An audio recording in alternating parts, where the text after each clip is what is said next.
right, welcome back to the Star Trek Rewatch, where we have made it up to the episode titled Space Seed. This is episode number 22 in broadcast order. It was episode number 24 in production order. I'll quickly read the entry from the Star Trek Encyclopedia, and then I'll read the entry from from Alan Asherman's Star Trek Compendium. So here we go.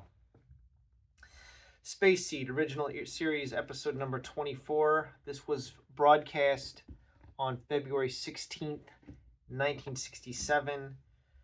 The star date here is 3141.9. The Enterprise is commandeered by 20th century genetic Superman Khan Noonien Singh, who has survived for centuries aboard a sleeper ship. This episode was the predecessor to the feature film Star Trek II, The Wrath of Khan. All right. I could look up all the entries for this. I'm not going to. Of course, this has the great Ricardo Montalban in it as Khan, who would go on to be in Fantasy Island. I also just want to point out that he appears in the original Planet of the Apes films. Okay, the third one, Escape from the Planet of the Apes, and then the fourth Planet of the Apes film, which was Conquest of the Planet of the Apes. So I'm a big fan of Ricardo Montalban's work, even though, I haven't seen a lot of stuff he's in. He is great, and he's wonderful in this. So let's go ahead and just read the entry real quick. Let's see here. This, again, was the 24th episode produced, and it was filmed in December of 1966. The writers for this one were Gene L. Kuhn and Kerry Wilbur, with a story by Kerry Wilbur. The director for this episode was Mark Daniels, music by Alexander Courage, and the effects were done by the Weissheimer Company for the composite shots. Film Effects of Hollywood produced the miniatures photography for this one. So, the Enterprise pulls alongside a sleeper ship from the late 20th century. The surviving crew members are revived. So, it's called a sleeper ship because these people are in suspended animation. And then Spock says something about, I think it's Spock, about these ships. No, it's McGavers. Says that these ships went out of use and around the year 2018, that these sleeper ships were in use from the 1990s to the 2018 ish, which is funny because we're in the future now. We've passed that date. Obviously this didn't happen, so I envision Star Trek taking place in an alternate timeline from our reality. I don't see Star Trek as our future. I see it as like another future that could have been. But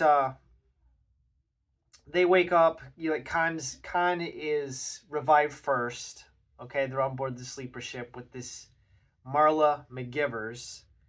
Marla McGivers here is played by Madeleine Roux.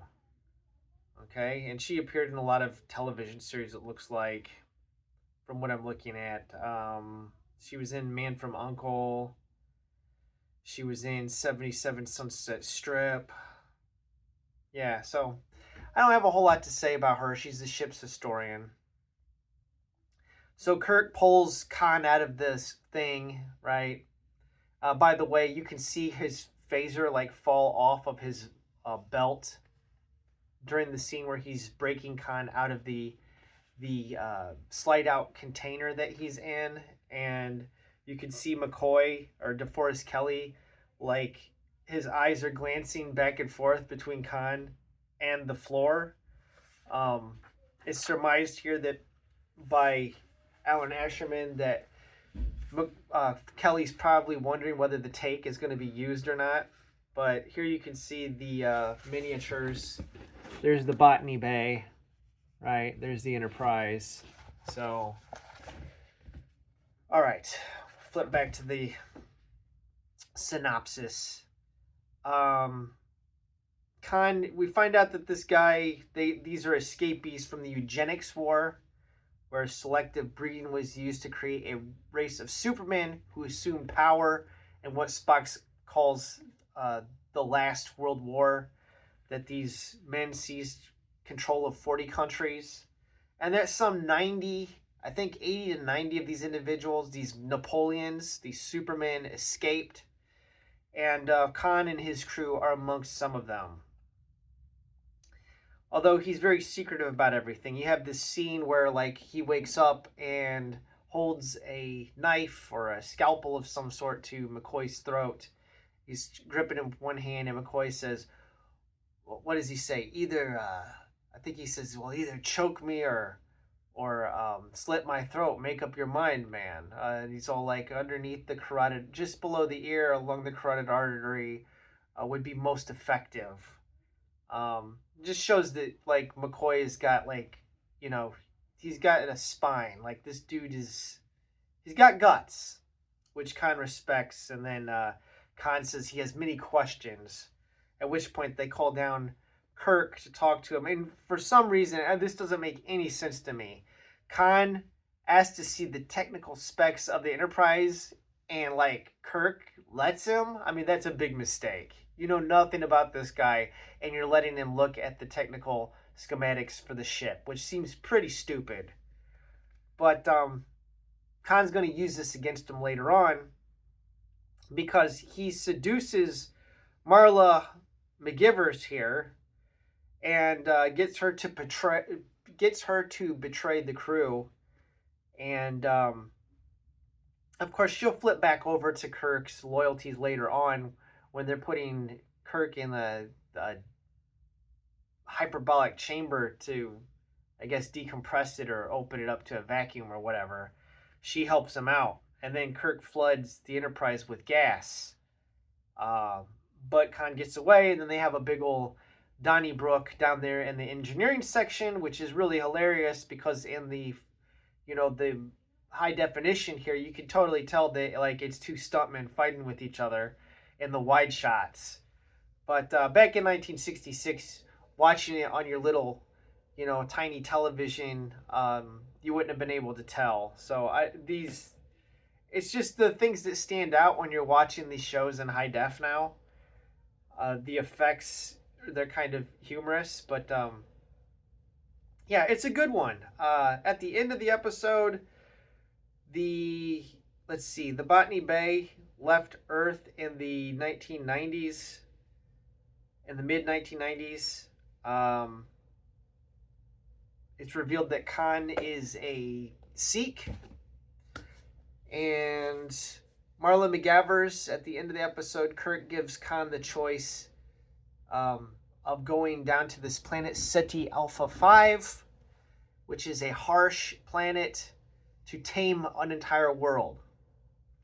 And then Spock makes a remark about, wouldn't it be interesting to come back, you know, and see what happens to this crop, this seed that I can't remember his exact words, but basically the seed that we planted on this world, which is why we're going to have Star Trek II, The Wrath of Khan. It's all based off of this line. So we will see Khan again once we get to the movies, which will be fun. I love Star Trek II, The Wrath of Khan. Khan is a great villain, so we will return. I don't really have a whole lot else to say about this one, other than eugenics, right? And I think that, what is that line that Khan quotes Milton, okay? Paradise Lost. And, well, he doesn't quote it. He says, "Have you read Milton?" Which point, Scotty says, I got to admit, I'm not up on my Milton.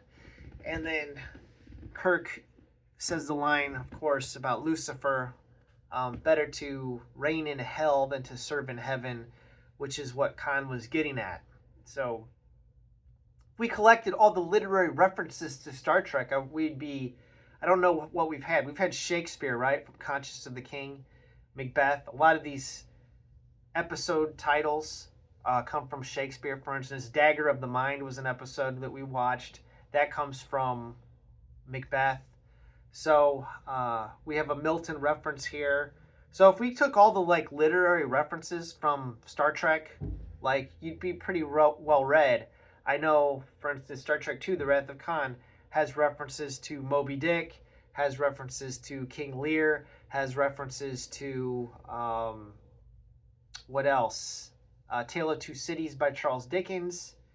So we'll see what else we've had references to the Bible. So yeah, Star Trek, man. I like this one quite a bit. No Chekhov because he hasn't been introduced into the series yet. No Sulu in this one. We did get to see a pretty awesome scene where Uhura was defiant when she's being questioned about operating the view screen, and she gets like belted across the face, and she just stares him down like she's not going to cooperate. And we got to see Scotty throw a punch on a guy. When they flood the room with gas, he gets in a shot before everybody passes out. So I guess that's really all I have to say. Let me know what you think about this one. What else have you seen Ricardo Montalban in? Is there any movies that I should like watch with him in it? I'm not really familiar with a whole lot of his work outside of Fantasy Island, Star Trek, and Planet of the Apes. So if there's like something you think that's a must watch that I need to go see, let me know. That's going to wrap it up. Thanks for watching. Next week we will be doing A Taste of Armageddon. That is episode number 23. Have a wonderful day.